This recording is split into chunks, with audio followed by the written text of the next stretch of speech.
welcome to Nebraska Writers Guild Author Chat. Today we have Kelly Brakenhoff on our show today. Welcome, Kelly. Hi, thank you. Thank you for being on our show today. Why don't you tell everybody about yourself? Sure, thank you for having me. I appreciate it. I'm Kelly and I'm from Lincoln, and I've been working from home for 104 days now, but who's counting? And my dog is seriously confused if I'm ever going to leave him alone again. Normally during the day, I'm an American Sign Language interpreter, mostly in the university setting. And my husband and I are empty nesters. We have 4 grown kids and 2 grandkids. I write 2 series. One is a children's picture book series featuring Duke the Deaf Dog.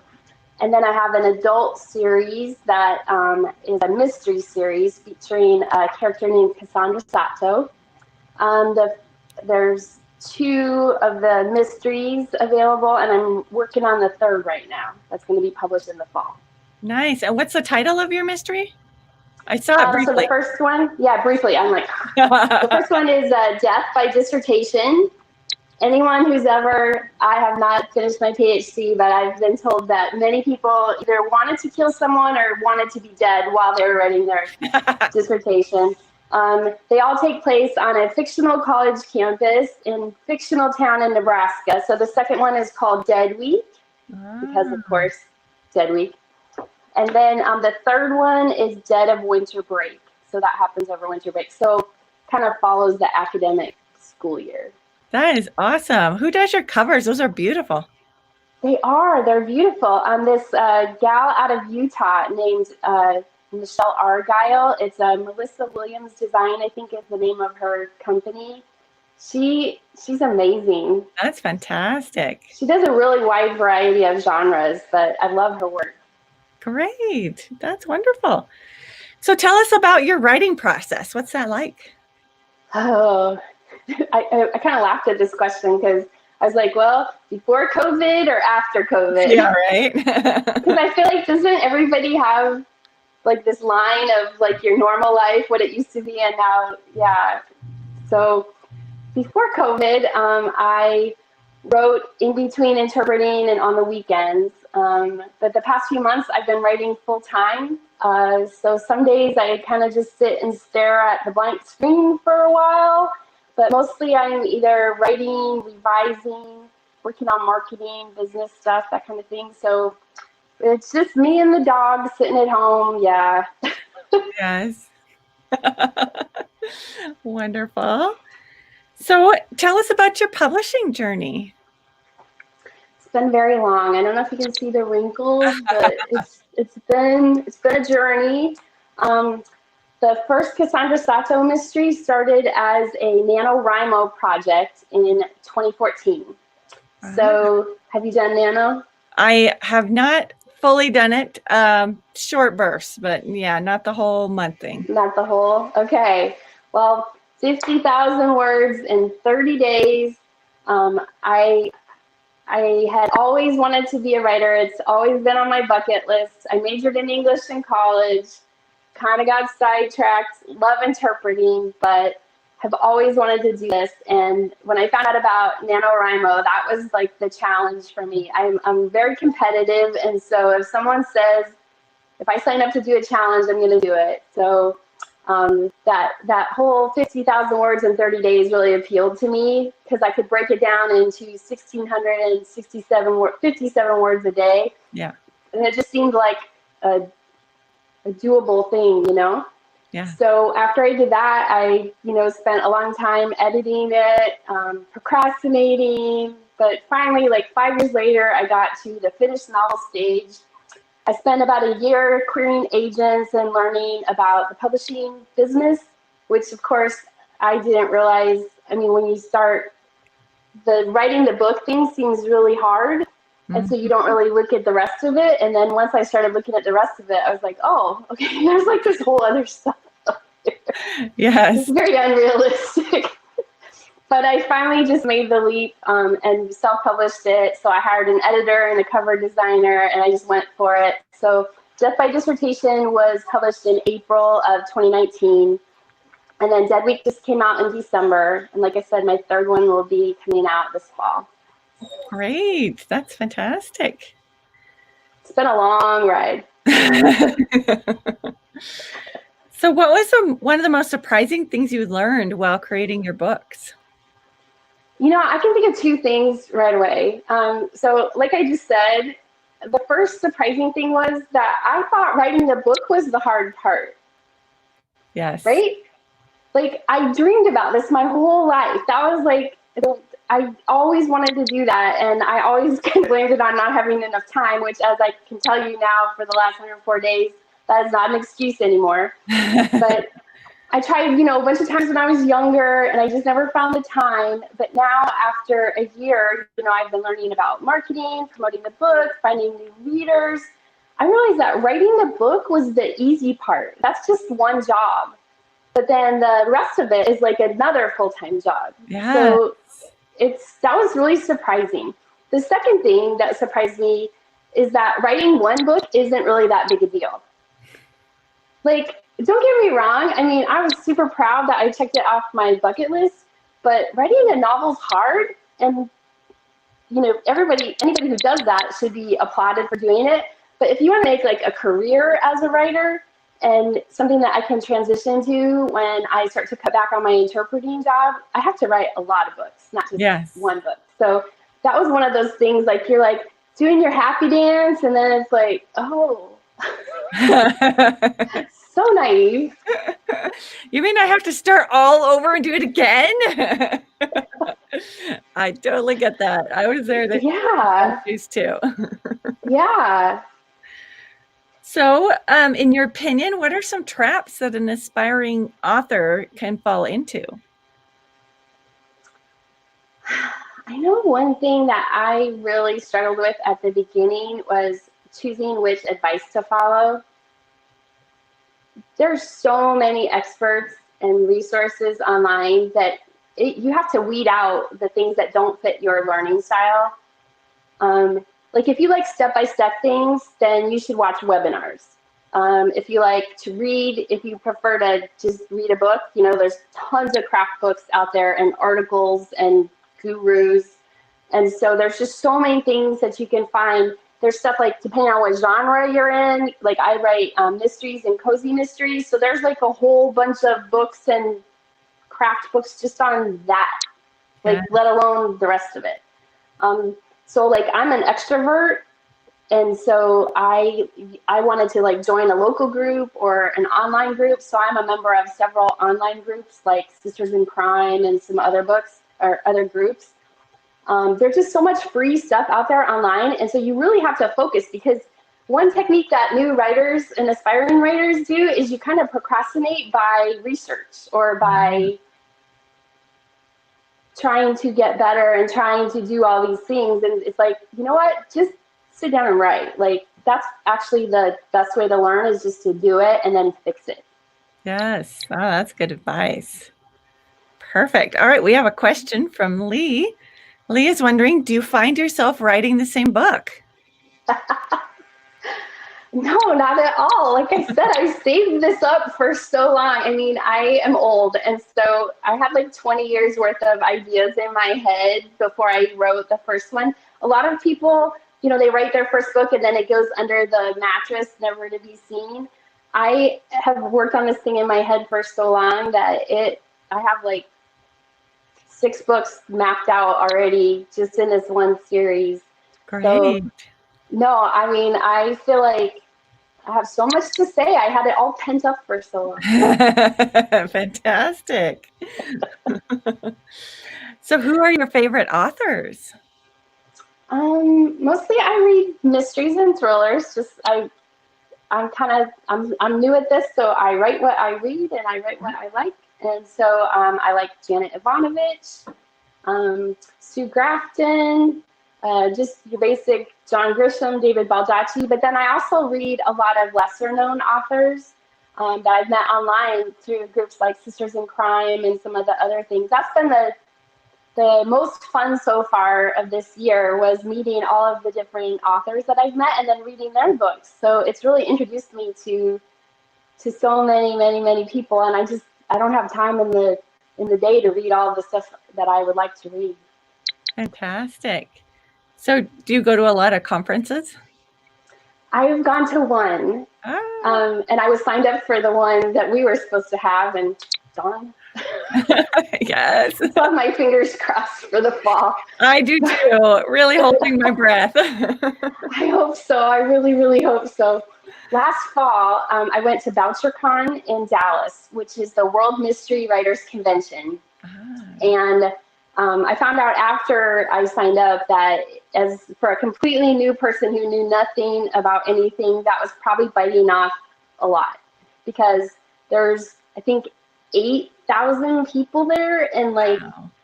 I think 2,000 of them, give or take, are authors, and then maybe I have the numbers wrong. Anyway, there's a bunch of fans, and then there's a bunch of authors, and the big thing is that the fans all get to interact with authors. So like James Patterson was the headliner. Wow. There was, oh my gosh, Hank Phillippe Ryan, people like household names that I got to like meet and get their book signed, Sandra Brown, like all these people I got to hang out with. So it was amazing as a reader to be there, and as a writer. They had great panels. It was huge, but honestly, it was exhausting. Like, I'm an extrovert. I love being around people. Like, all those people that were like, you know, introverts that were like dying, you know, they didn't want to have to hang out with people. I loved all of it. I did all of it, but oh, it was a lot. That sounds like a lot. Fantastic. It was fun though. It was a blast. That sounds like a blast. All right, we have another question. Where do you write? In an office, at a desk, or in bed, outside? Do you like music on while you write? Those are all great questions. And again, I have a before COVID answer and an after. That's awesome.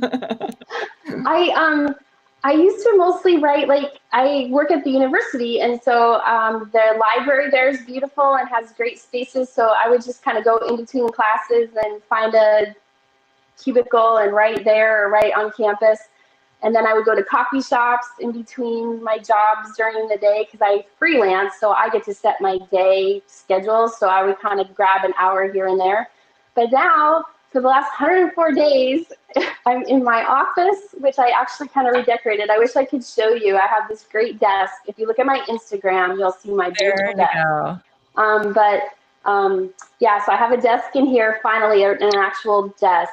And then, but I get so bored sometimes that, like, I'll write downstairs in the table, and then I'll go outside, and then I go downstairs, because I'm basically like writing full time or doing writer stuff all day. So yeah, I'm like just moving around my house now, which is kind of sad, but that's just the way it is. That's the way it is here too. I think we all have had to make big adjustments for that. Yeah. Yes. I'm just kind of learning to be happy wherever I'm sitting, and that's about all I'm taking away right now. Yes, exactly. So you mentioned Instagram. How do people find you on there? What's your thing? Yeah, so my username is Kelly Brock, KELYBRAK, and then that's the same thing that I am on Pinterest, and then I'm on Twitter. It's called In Brockenville. And then I have a Facebook page too, so I don't know, website. You can find me everywhere. I should probably give you the links and you can post them. That would be great. Yes, we'd love that. Yeah. All right, we have another question. Do you enjoy using social media to market your work? Does anyone?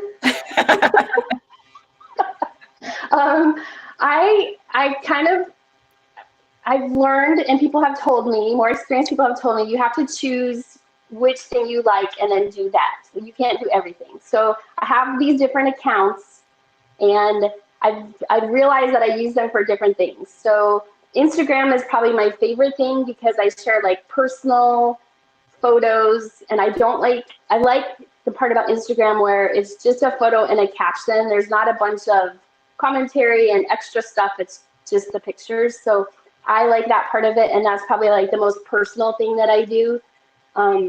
Twitter, I've noticed, is great for meeting other authors and boosting other authors and having them like help you get the word out about something that you're trying to tell people about. But the rest of it can get just really controversial, and I am not a arguing kind of a person, so I avoid all of that. Facebook is cool. I mean, you get to interact with people and post things. I think I've met a lot of readers on Facebook, and they kind of follow, especially cozy mystery readers like to follow you on Facebook, so that's been kind of cool. My actual other thing that I've done for years was Pinterest. Like, I was one of the first people to sign up for Pinterest. I love Pinterest. And so as a writer, I put like each book, I'll make like a new board, and then I put like photos of who I think should star in the movie, you know, and just kind of research things and stuff on Pinterest. So I kind of just sprinkle things everywhere. Is that what do other people do? It sounds good to me. I mostly focus on one, and yeah, I've tried doing all of them, and it just takes too much time and too much effort for. Yeah, I just like do like one thing here, one thing there, but the thing I really enjoy like for myself is probably Instagram. Nice. Yeah, I'm not sure how many books it sells. I know it's sold a few, but I'm not sure how many. But yeah, it's kind of fun to talk with people. I feel like it's a more personal conversation. Yes. All right, Lee wants to know, how much time do you spend on social media? Oh, it's been hard because with the COVID and being at home, it's super tempting to look, especially if I have something going on that I'm trying to promote. Like right now, I'm in a giveaway thing for book sweeps, and so you're supposed to post and try to get people to enter the contest. I think people can enter, they give their email address. You sign up for people's mailing lists, and then you can win a whole prize package of 55 books and a Kindle reader. So, I mean, it's a great prize. And so I'm kind of trying to promote that. So I'm on social media more now because I'm trying to promote that thing. But it's bad. I sometimes have to just only do it at certain times of the day because, I mean, I'm home all day. It would be really easy to just kind of get sucked into that. And so I have consciously tried to just do it like lunchtime, after work, and then just try to keep my work hours of actual work, because I don't know how other people do it, but it's tempting. It's hard. Yeah, I totally get that. What about your other hobbies? I am a runner, so I like to run. I like to bike. I'm trying to get more active. I've noticed that sitting at home and sitting in a chair for hours at a time is not really good. I was used to being very active and walking around campus and doing all this stuff, and I noticed that from upstairs to downstairs to the refrigerator and back is really not that much exercise. So, amazing how that happened. So surprising. So yeah, now I'm trying to like force myself. I have dates with my friends, like where we go run or we go bike or we go do something, because I get that. We've been trying to kind of get to going crazy, you know, like just sitting at home all day. It's kind of, so I'm trying to like make myself, now that things are opening up a little bit more and I'm seeing my friends, and especially like running or biking, you don't have to be close to each other, so it feels safer, you know. Yes. We did have a comment. This is not a question, but the Nebraska Writers Guild has a good Pinterest education program that is free to members. So if anybody wants to know about that, just contact me and I will point you in the right direction. It's on Facebook. It's a group on Facebook, and we have that information for you. So.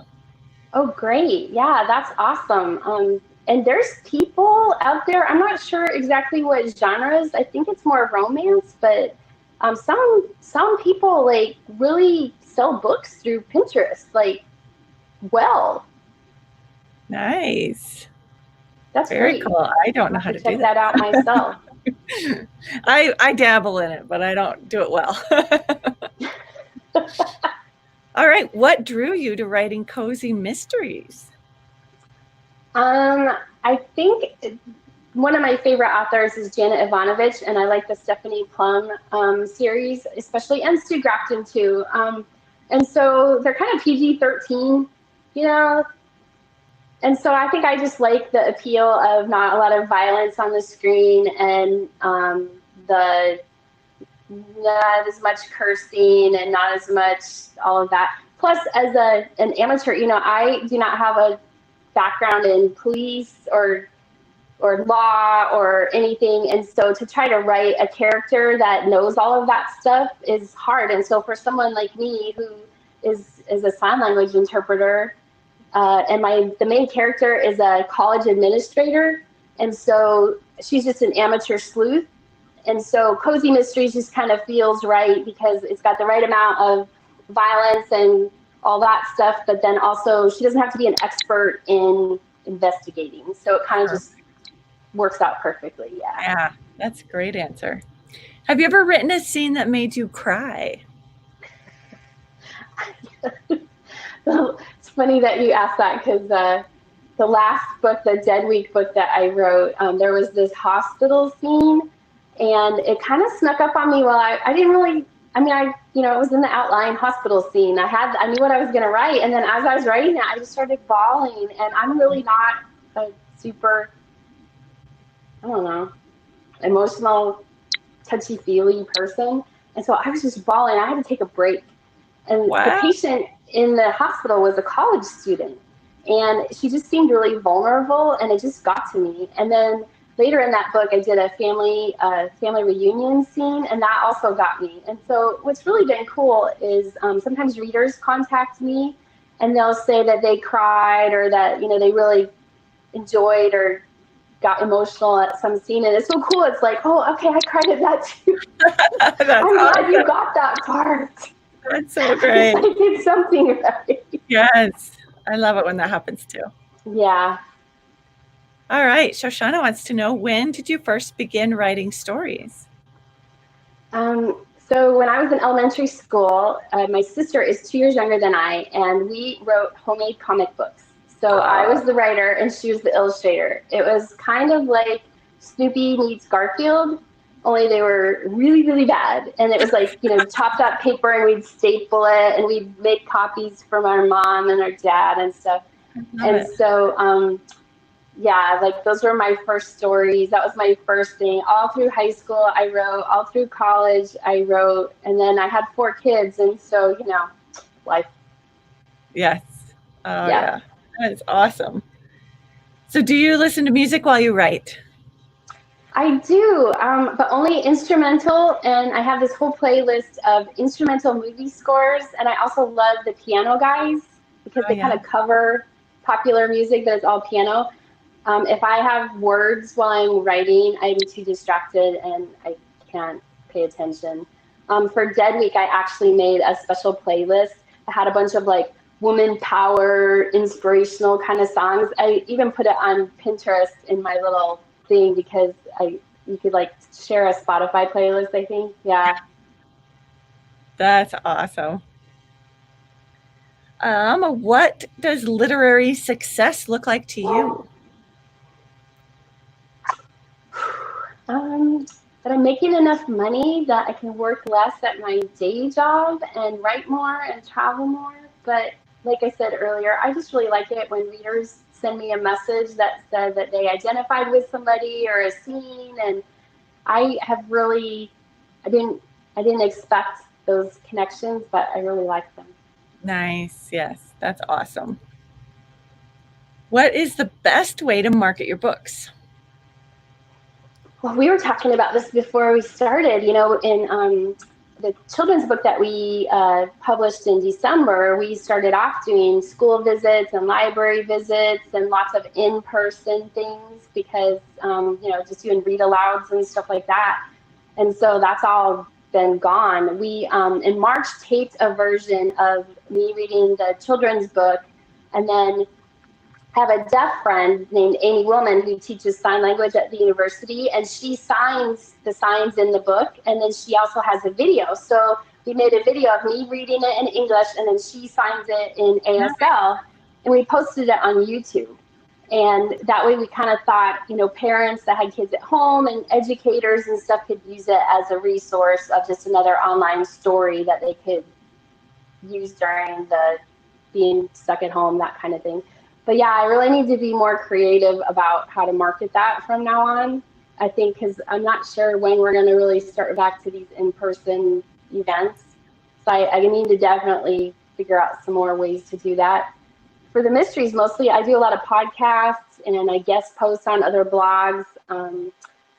My favorite group of writers that I am in says that the best way to market your backlist is to write another book. Yeah, that is true. Yeah, it's not what you want to hear, but it's the truth. Exactly. So what's the weirdest thing you've had to research for a book? So in Death by Dissertation, there is a stalker, and I wanted him to have a prior arrest for harassing a former girlfriend, but I didn't want him to actually like hurt her, but just harass her. So of course I looked at Google. I typed something like creepy stalker stories, not murder. And so, swear to God, got this huge search feed full of really disturbing scenarios.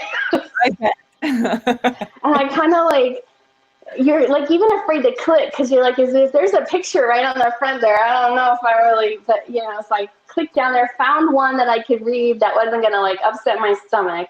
But then after that, you know how you like when you search something, so then like my news feed after that was filled with all these weapons and all this stuff for like 2 weeks.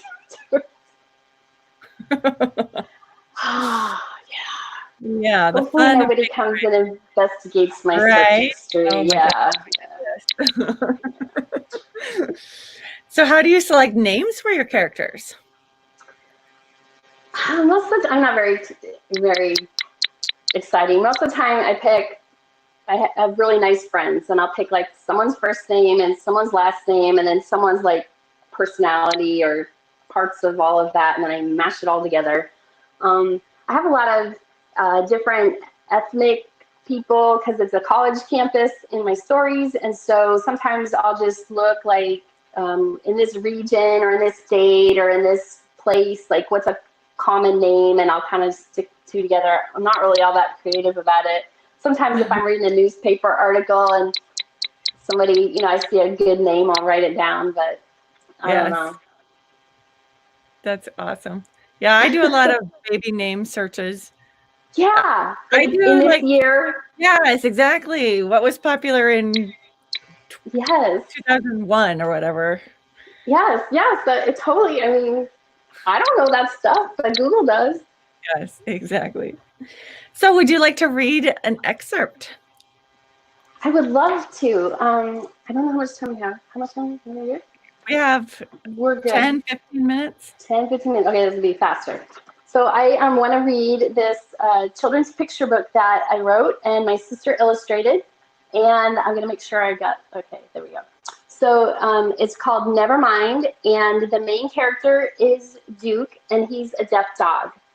And he's the only person in his whole family who's deaf. And sometimes people tell him never mind, and he doesn't like it very much. Love it. So it's illustrated by my sister, Teresa Murray, who lives in Omaha. So let's see here. My friend and I were building a giant city with our toys.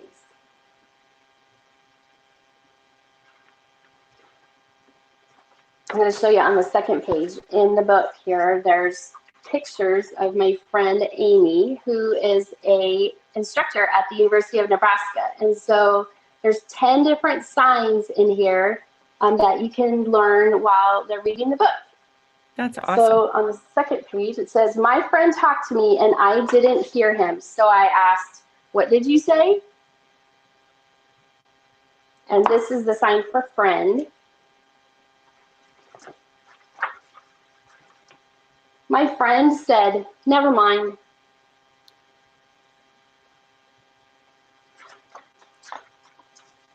One time at Sunday school, my teacher told everyone to stand up and make a line, but I didn't hear her.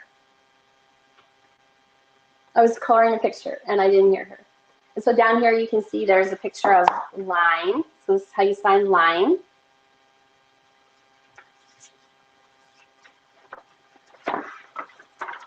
When I looked up, everyone was in line except me. I said, sorry, I didn't know it was time to line up. My teacher said, never mind.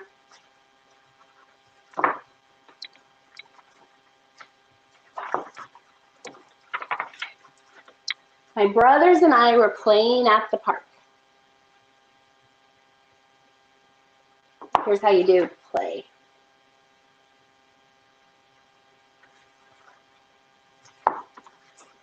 The other kids stared at me and whispered. They pointed at me and called me a name. I felt mad.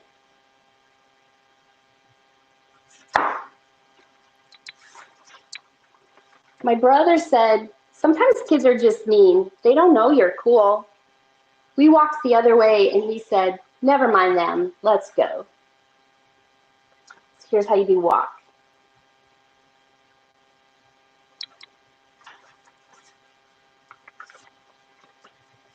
During snack time at school, all the kids and teachers talk at the same time.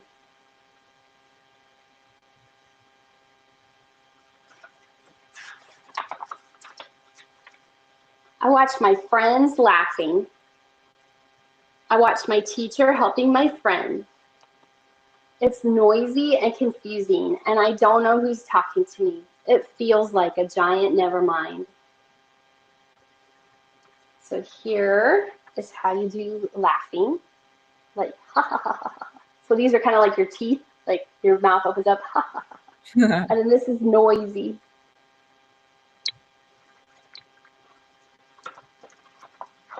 Sometimes my mom and dad talk to me, and sometimes they sign. When we eat dinner, everyone talks and signs.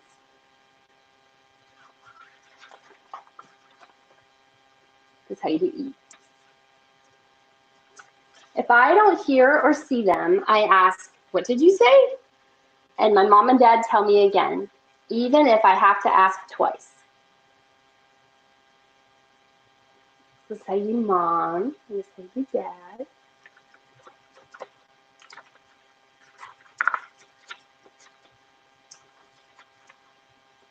My mom has a big rule. She says, in this house, we don't say never mind. And I am so glad. So that's the end. But what's cool, what's really cool about this book, so, you know, I said I'm a sign language interpreter. So I've been doing this for 30 years, and I have lots of really cool deaf friends. One of them is Amy that I've talked about. So at the end of the book, she has an ASL lesson because in English, never mind actually has 5 different meanings in this book. So it could mean like nothing or fine, it doesn't matter, or don't worry. So it means different things. And so there's actually, we don't sign it all the same. And so we sign it differently because of how it means. Whereas in English, just the same 2 words mean the same thing. In ASL, we follow what the meaning is. So she writes a whole thing about that in here. And then this story is actually a true story of a friend of mine who has a deaf son. And this actually happened when he was about 4 years old. He has 3 older brothers. And she heard one of her sons tell the deaf son, oh, never mind. And she just kind of saw that he just kind of, you know, and so she was like, okay, no, that's not, I can't, we're not doing that. So she just made a house rule. And I've heard her tell this story over and over. And I just thought it was the coolest story, like just such a mom thing to do, you know? And so she has a thing in here where she tells her story, and then Max, her son, talks about what it was like to have that rule in his house. He's an adult now. Yeah. And so he kind of looks back and talks about that.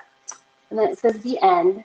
And then the cool thing too is all the photos in the book were taken by a friend of mine who's a photographer who's deaf. And he goes around to rock concerts all over the country, and he takes like professional photos of the performers at concerts. He's really, really good. But he took the pictures for this book and of Amy and everything. and he's deaf, and he's from Columbus, Nebraska. Super cool. Cool. Yeah, so we got all the people that contributed to the book in here in their bios. So this whole series is kind of taking like my interpreting thing that I love and my writing thing that I love and like putting them together into one thing that is like something I just think is so exciting, you know, to be able to show like deaf kids, like there's a character in a book that's deaf and has the same feelings that you have. Like it doesn't matter who you are, if you're, you know, little, big, whatever. Nobody likes to be told never mind, right? But it happens all the time. Like every deaf person I know has a story about being told never mind, right?